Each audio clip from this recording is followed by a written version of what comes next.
The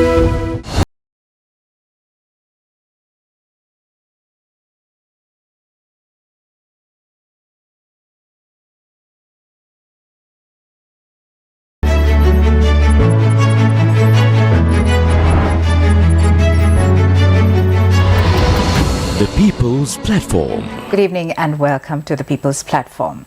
When March 8th comes around each year, we see how businesses and other establishments rush to celebrate Women's Day. But what about the other 364 days of the year? How must we go beyond tokenism to tackle the systemic and structural inequalities that plague women?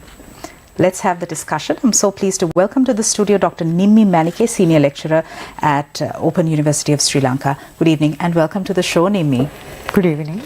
Nimmi, how must we go beyond tokenism? Women's Day is such a commercialized day, but of course, we can't discount the fact that, yes, women have been disproportionately marginalized throughout the years, throughout the decades and centuries. So how must we draw this balance? I'm very glad that you approach these Women's Day celebrations and that whole kind of rush around it.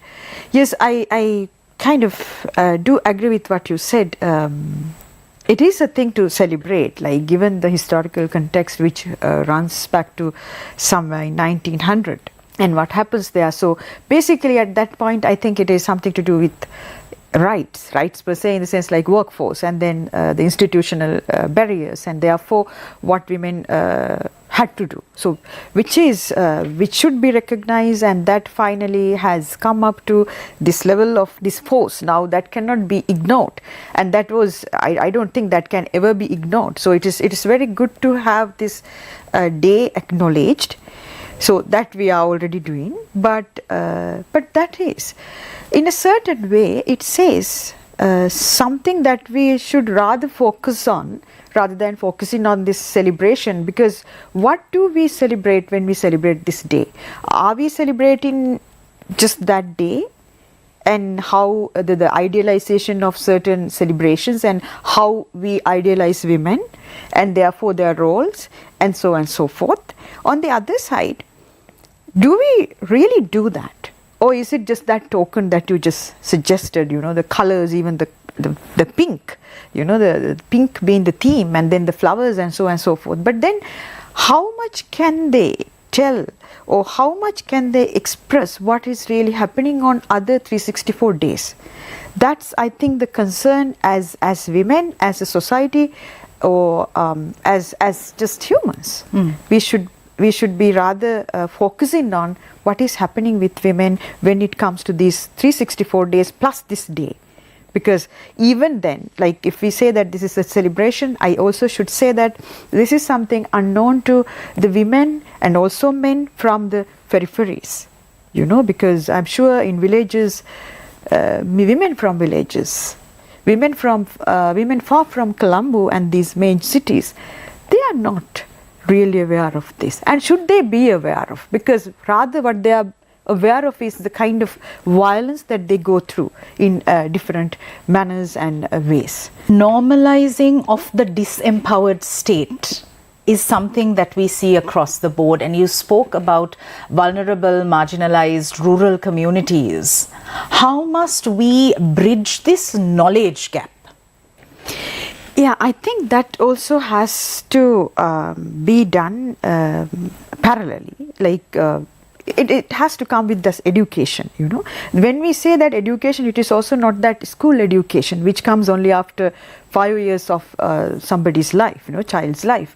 But what before that, what is being transferred to kids as a content of everyday talk. There we don't know how we say, like, okay, if the brother comes and hits the younger sister, is there a kind of intervention from parents sides asking brother to apologize for what he did? I'm just taking a very minor example. And then what do they get to see from their parents? The kind of fights, and then there comes the strong impact of cultural, socio-cultural and religious background, because in certain manners, if I say like I am a Buddhist, right, but so I was brought up in certain way that certain things, nothing to do with Buddhism per se, but the kind of the cultural impact, and cultural connection got into it. It says rather you should be passive as a woman. So I am being trained to be passive and therefore receive rather than reacting to the things that are coming to me. Even if I react, I should react it in a way that should say something about my femininity, which even I am not aware of. Yeah. So what are we going to do with that kind of ignorance when I do not know why I should act in a certain way in response to a certain action that which even I am not happy with. And if I am kind of listening to what my parents or the society says, and therefore certain obedience that I will show to the other, and therefore I continue to obey a certain system, system of thoughts and then some ideology. So to break that, it is not easy, because rather than breaking, there is a force coming to say that this is right, and that is why I said you have religion to justify that, you have cultural and traditions to justify the position of a woman that especially in South Asia and therefore Sri Lanka. So to do that, I think it has to start from the family. I start from mother, and then what kind of a role that the mother plays within that family, and then all other women in that family, and then move into school, the kindergarten, like the Montessori, and then the first year, and then likewise. So what kind of content is there in even school textbook, if we highlight on that education, right? So I remember in India when we studied, they started questioning when they said that Rama hits Sita. So it's just a sentence, but you see the content, it's something other than what we think. It's about violence being enacted on someone, and that someone is Sita, again standing for women, and then coming from men. So this violence is in a certain way communicated and justified linguistically, and then verbally, culturally, and then in terms of education, which is going as the content of what we teach. Let's get deeper into this aspect that you brought out, these misguided misconceptions surrounding womanhood, femininity. I mean, who makes these rules? That's absurd, yeah. You don't know where all these deficient definitions are coming from. That is where I think the major or the dominant discourse of the society plays a bigger role, because there is a kind of consent. So when I say major discourse, the dominant discourse of the society, which happen to be, historically it happens to be discourse of men, or so say masculine, and therefore that power, and then wanting to rule the other. So this has been taken and accepted as a reality with which we should side. Yeah, so control of women and policing of women and their bodies and their agency. Definitely. Therefore, we are also supposed to play, especially talking about the roles that we are expected to play as women. So that is why these whole questions come, not just as a woman per se, rather the roles that we are expected to play as a woman at different stages. So you are a daughter, then you are a sister, and then you are a wife to somebody, and then you are a mother. So you have these 3-4 roles to play, let's say 3 roles, and then you are also given what those roles should be, the kind of duties and responsibility that you should be taking. Yeah, so good daughter, to be wife. That good daughter, and therefore good wife, and then therefore good mother. So what all you should be doing? So you should come home, you should attend to domestic works, and there's only certain works, not every work, and then cleaning, and then stitching, these are the things that we were asked to teach when these women's education started in Sri Lanka, right?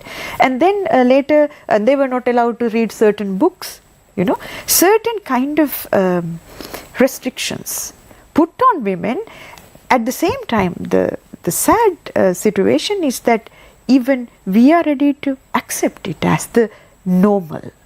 So being submissive, being receptive, being passive is considered to be feminine. And we don't know who made this definition. So therefore, I think when we start, I don't like using this word, but then I will also use, deconstructing this idea of, women and then therefore femininity and so on and so forth. It's very important for us to dig deep and see the layers of pressures and the powers that have gone to justify what we are doing for women as a society. Our policymakers are reflective of our society, and when we look at our parliament, they are not reflective of the 52% of women. There's about, I think, 5% of women represented in parliament, and across local government bodies. Also, we see this despite the 20% mandatory quota given for women recently. So, women refusing to take positions of power, that is also a key issue that we face, and as a result there is skewed decision making even at policy level. How do you see this? Well, yes, that's definitely there, and that will always be there. I don't think that we can fill this gap in a certain way. That I think it is positive, because that is the only force which encourages people to work against the boundaries or the limitations that women and men have set against women.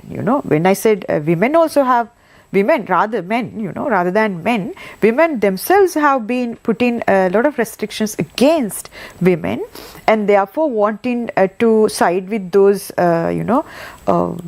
cultural and political and economical the models that women should be following, right? But then rather I would like addressing this question in a different way. When we say representative politics and so on and so forth, what do we represent? I mean, we always want to act by looking at things from outside. Okay. Rather we love addressing things in a facile way, on the surface level. But what if women start, as you rightly said when I just talked to you at the beginning, the self-reflection, which is, I think, very important for everyone, especially today since we are working on women. I think this wanting to go inside and knowing what you are capable of doing, rather than discourse or a set of people coming and saying what you should be doing as a woman, you as a human. I think rather we should be able to, now that we have come to 2024, I think ideally speaking, I mean, these days are important in a certain way, and they should be celebrated in a certain sense. But I think by now, not just this day, rather all other days that we want to say, like, Parents' Day and, Mother's Day and so on and so forth, I think we should be able to come out of those, days, celebration only that day. Because why? It is, why not just every day is a day of a woman, and every day is a day of a man and a mother or a father? Why only one day? That I think by now we should be able to look at this whole discourse of celebrations in that way. Should there be this difference, men or women? That is, of course, there is a difference. We don't know what that difference is. At the same time, we also know that there are differences which come in performatively, So therefore, even within women there are, men. Even within men there are women. How are we going to address these multiple differences that we live within, how are we going to understand that multiplicity within, and therefore letting that force come out? So I think that is where I think it is important for us to sit with what we can present, rather than first move into what we can represent. Representation should be there, but even to represent, we should know what are we going to represent. Means, what are we, who are we at this present moment, in this moment, right here, who am I as a human, as a being, as a woman. Okay. And then what are my abilities and capacities to face the next moment. So that could be anything, including parliament and policy making and all that. So I think unless we realize what we are capable as women, as humans, we won't be able to address and empower, quote unquote I say, empower women in the way that we want to think. Okay, beautiful. We're going for a short commercial break. We'll be right back.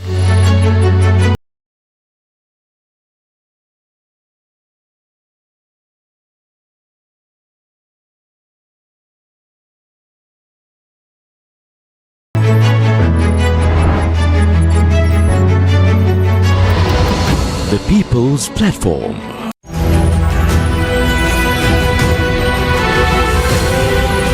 TV1. TV for life.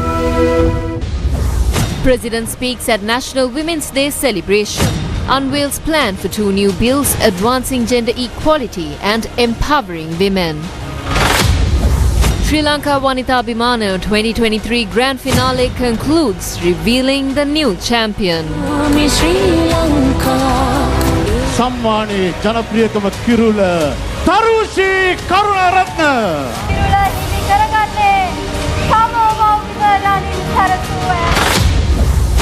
Ranil, Mahinda and Basil meet.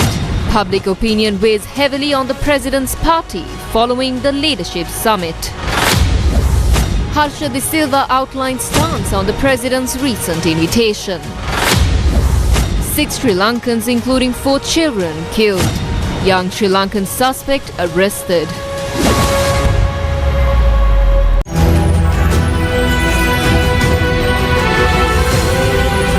TV1.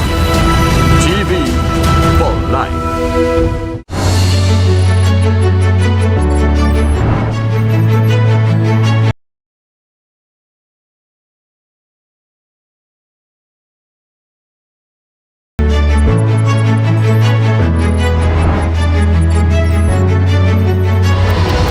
The People's Platform. Welcome back. We are in conversation with Dr. Nimmi Menike, Senior Lecturer at Open University of Sri Lanka. Nimmi, we're living in a capitalistic, materialistic, structural framework, and there are certain societal norms. There are boxes that we are expected to tick. And in this process, when we busy ourselves ticking these boxes, sometimes we lose our way, and sometimes we reach a certain age and we think back and wonder if we're truly happy, whether we're truly fulfilling life's purpose. And this is where people go into midlife crises. So when we talk about women's empowerment and breaking gender stereotypes, how important is it for us to take the time to reflect? Is a degree what I really want? Is a PhD what I really want? Is marriage what I really want? Is having kids what I really want to do in life? Just having questions around life's vagaries, as it were. And I'd like you to respond to this from a philosophical point of view, and also bring in the power of literature. Right. Thank you very much for highlighting on this aspect. Yes, I would really love to side with what you just suggested. That's, I think, what I have been doing as a woman. I mean, that's why I'm talking today from my point of view. Not that I'm trying to impose, but I think First of all, as you rightly said, ticking boxes to the extent that today, after 8th of March, somebody will come up with a kind of questionnaire, again wanting to take some statistics and say that women are happy or women are sad on this celebration on this day, and so on and so forth. But then, what if somebody comes and tells me, so did you celebrate Women's Day? So, and then there is a box in front of that question. So, in any case, I am forced to answer. Either I should cross it or I should tick it. What am I going to do? So that's the kind of horror of that questionnaire, So because I don't know what I should be saying, and then I ask from myself, should I actually let this question rule me? Since you asked this to respond to me to this in a certain philosophical sense, that's why I took this way to respond. So should I really feel threatened by this question when I see that? I anyway feel when I see such questions, how am I going to answer this? Because definitely I don't celebrate any day for that matter, and then therefore this Women's Day, and I have not celebrated. So the moment I say I did not, then what kind of imaginations and then the interpretations that could come from the other, and then therefore, so were you sad? Are you not happy as a woman? The other possible questions that can come and bombard me with. And how am I going to respond to that threat, and therefore the fear that is now, getting within me, rising from me? There I would want to say that these questions, recently, one of my friends had put on Facebook, like if it's just a cartoon, if you don't have children as a woman, married, if you are not married, they will ask why are you not getting married, and then the moment you get married, they want you to have babies, and then if it is just one baby, then they will also want you to have two more, likewise it goes on, and then you don't know whether you are responding to your body, your desire, your need, or your goals. Rather you go on pleasing everybody else who are worried about somebody's life. So this, I think, has been the tendency when it comes to women especially. I'm sure it is also there with men, but the pressure is high, comparatively high when it comes to women, and therefore now they want to respond to. I think that is where we have to take a call. We need to take a pause and ask whether it is a question coming from me or whether it is a question coming from outside, and is it necessary for me to react to that question in the way that others want me to react. Even if I want to react in the way that the others want to react, will that satisfy them? Will that question stop there? No, it doesn't. Then you have to say that in any case there will be questions. So what do I want? So if you start questioning yourself with regard to what you want in your life and what you like, I always tell my students, and also we always discuss among the colleagues, like, is it necessary to read literary theory, or is it necessary to read these postmodernism and post-structuralism and so on and so forth just to live life? No, there are many, and without reading all these books, their lives are way better than one probably from the one who is reading all this. I mean to say that one should not compare one's life with the other person's life. The moment you start jumping into that comparison, and then you say where you stand and where the other person stands, who is a very completely different person with different goals, different desires set for their own bodies, and then if you want to compare with that kind of unknown zone and then wanting to force that onto you, you end up being violent to yourself. I think if as women, if I have to talk as a woman and I want to talk for women and to celebrate womanhood, I would love to love myself as a woman rather than cursing myself as a woman. There are difficulties, I'm sure, but as a woman, what can I do to create that space despite these difficulties. So that I think, despite all whatever going in the society and all what women are going through in a particular society, not just necessarily in Sri Lanka, everybody has to take that call. Maybe the countries are, sinking with the economic problems and all other kind of problems, yet there are also countries which have come out from these issues just because of people wanting to use that creative power, that energy within them. That is where the question that you just pose, how important it is to realize the energy that you have, that energy that you can channelize to do something constructive. There are civil society and grassroots movements which play a significant role in advancing women's rights as well. Does this suffice? What more needs to be done? Well, I think all these movements, I think they really do play a commendable role. In a certain sense commendable, in a certain sense violent too, because depending on what those movements highlight, even for that matter, I would say this whole discourse of feminism, it has a discourse, yes, it has its own impact, a positive impact. At the same time, it also has an impact of encouraging and justifying certain violence done against the other. Or maybe that is that male dominance discourse. So it is not that we want to have these movements created in favor of women just to empower them to act against another group. Let that group be men or women or gays or lesbians or whoever. It is then, whether you like or not, it also ends up falling into these oppressive ism cultures, ism discourses. I don't think we should, restrict ourselves to those kind of words and therefore the spaces that have been carved so far as feminism. Rather, we should try and see how we can, push these boundaries without really trying to name them and therefore, trying to counter them. I think there we can also think of other alternatives. Like if we really want to address these things in a qualitatively,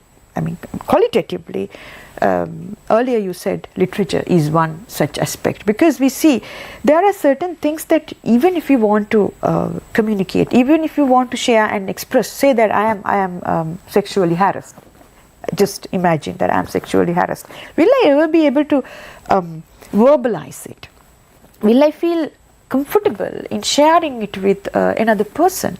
Then I will also feel that what if the other person judge me, and what if now what if the other person also start making it as the very point to harass me in another way. So there is also a kind of fear. So with fear and trembling, we will start sharing that with another if possible. But there a lot of things are there we cannot share. As a society, as policymakers, as caregivers, I think it is important for us to empower those kind of victims to feel comfortable and to feel confident to come and share those experiences in a way that they don't feel threatened about their existences. But that's one way. But not that everyone, even if there is a policy, one will not be really able to do that. That is to do with their personalities.